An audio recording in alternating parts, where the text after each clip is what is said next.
Olá! Nesse vídeo eu vou te apresentar aos maiores filósofos que você não ouviu falar. E além de ser uma abordagem filosófica com a qual eu me identifico bastante, particularmente, eu também vou, no final do vídeo, fazer um anúncio muito especial e que também pode ser bom para você. Então fique comigo e vamos nessa!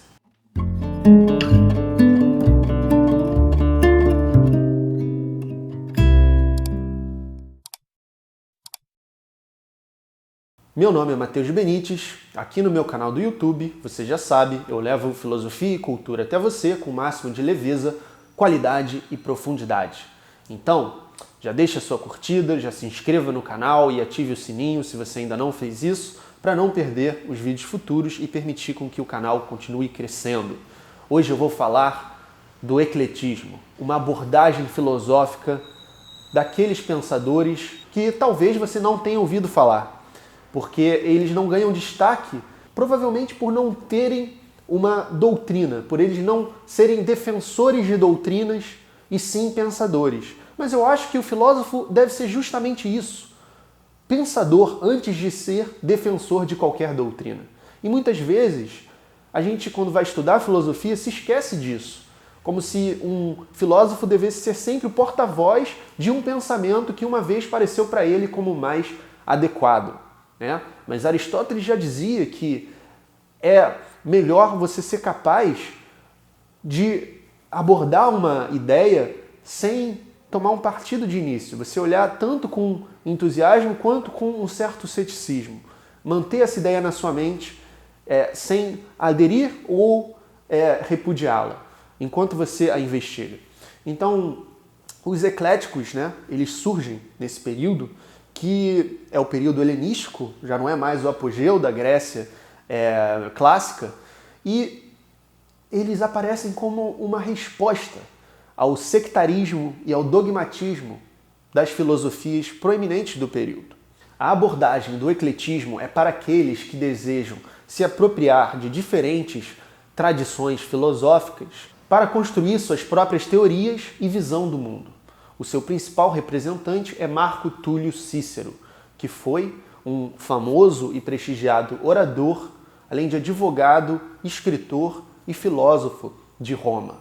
Entre as suas obras estão as Discussões Tusculanas, da República e o Diálogo sobre a Amizade.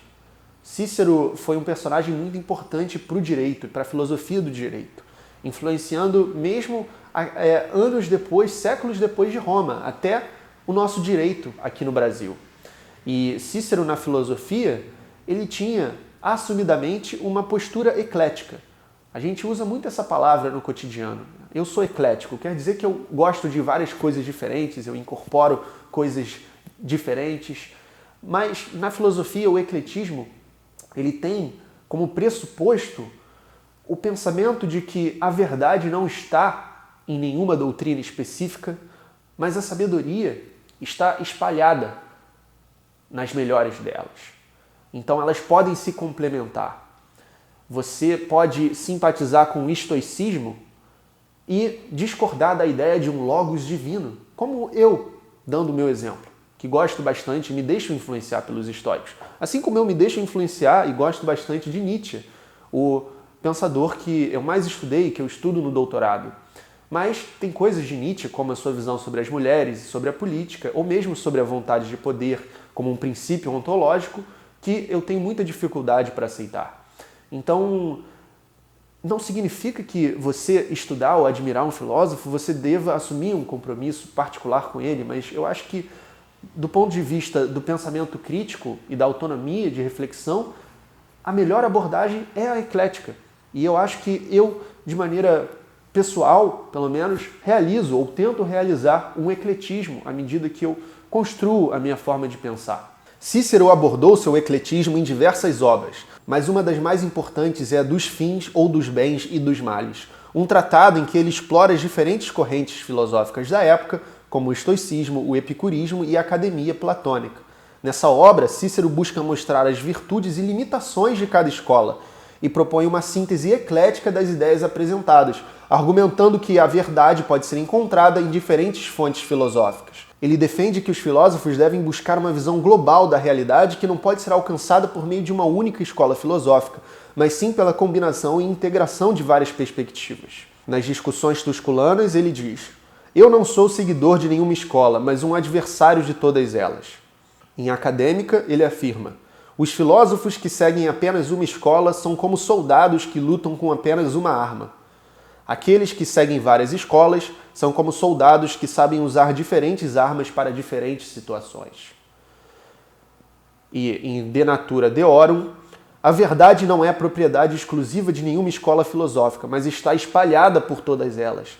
Aqueles que buscam a verdade devem aprender com todas as escolas e usar o que for útil de cada uma. Para além de Cícero, Alexandre de Afrodisias, um filósofo grego do século II a.C., foi um dos primeiros a adotar uma abordagem eclética. Ele buscou integrar elementos do aristotelismo, do platonismo e do estoicismo. Outro dos primeiros exemplos do ecletismo na filosofia foi Plotino, um filósofo mais conhecido, um considerado neoplatônico do século III d.C.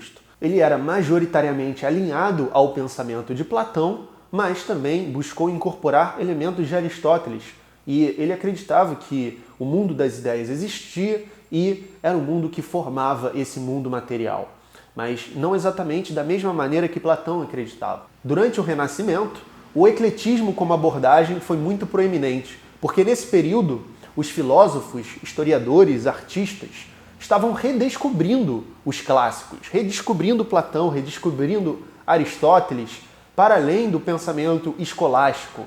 Então, eles tiveram uma oportunidade de forjar novos caminhos, novas formas de pensar, incorporando elementos diversos de doutrinas antigas, como a de Aristóteles, como a de Platão, como a dos estoicos, como a de Epicuro, entre outras. Michel de Montaigne, particularmente, o pai da forma do ensaio, foi muito influenciado por Epicuro, assim como pelos céticos e mesmo pelos estoicos.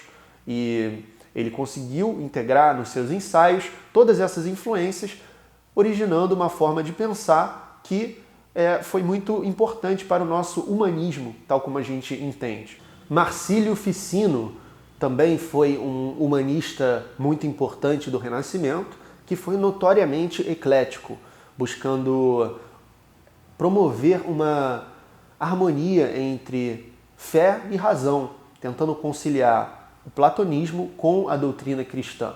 E talvez você já conheça o Giordano Bruno, que foi um famoso defensor da liberdade de pensamento e resistente à autoridade religiosa. Ele se deixou influenciar desde Platão até atomistas, antes de Platão, e mesmo a filosofia hermética. Nos Estados Unidos, no século XIX, Ralph Waldo Emerson, grande influência até em outros filósofos, foi importante para o Nietzsche, por exemplo, ele era também alguém que não se prendia a nenhuma escola, não se prendia a nenhuma doutrina e não se propunha a colocar uma doutrina como a verdadeira. Na verdade, ele tinha influência de filosofia clássica, assim como de misticismo oriental. Era alguém que foi parte do movimento do transcendentalismo, mas ainda assim ele não deixava de ser um pensador eclético, valorizando muito a intuição e a experiência individual. Ele tem, entre seus belos ensaios, aquele chamado autoconfiança, self-reliance. E Emerson está falando sobre autoconfiança no século XIX, algo que iria se esgotar e se radicalizar no século XXI. Então eu espero que você tenha gostado de conhecer ou se aprofundar um pouco mais nos filósofos ecléticos, que são filósofos muito esquecidos, na minha opinião, e que merecem mais atenção, tanto na academia como nos debates do cotidiano. Deixe a sua curtida no vídeo e agora chegou o momento do meu anúncio especial. Bom, eu acabei de lançar o meu novo curso, já está disponível na Udemy, a maneira mais apropriada de iniciar o seu estudo em filosofia, pelas raízes, pelo começo. O curso Filosofia Grega, dos mitos a Aristóteles, já está disponível com quase 3 horas de conteúdo leve, didático e completo para você ter a maior introdução aos principais pensadores da antiguidade e que são o sustentáculo da nossa cultura ocidental. Descubra qual é a noção da justiça de Platão, o que ele quer dizer com o mundo das ideias, por que Sócrates considerava que uma vida irrefletida não vale a pena ser vivida, por que ele foi considerado o mais sábio da Grécia, qual é o sentido do conheça-te a ti mesmo, qual é a finalidade do ser humano para Aristóteles. Conheça a política do Aristóteles, a ética, a poética e muito mais. E vocês que ficaram nesse vídeo até o final, têm a oportunidade, através desse link que está na descrição, de garantir o curso com 20% de desconto. Basta escrever o cupom FILOSOFIA no campo que tiver para escrever o cupom que vai aparecer na hora que você for fazer a compra. É de tempo limitado, então corre lá e garanta já o início da sua jornada filosófica no estudo das origens, das raízes da nossa tradição. Então é isso, pessoal. Obrigado pela atenção e a gente se vê no curso sobre filosofia grega. Até lá!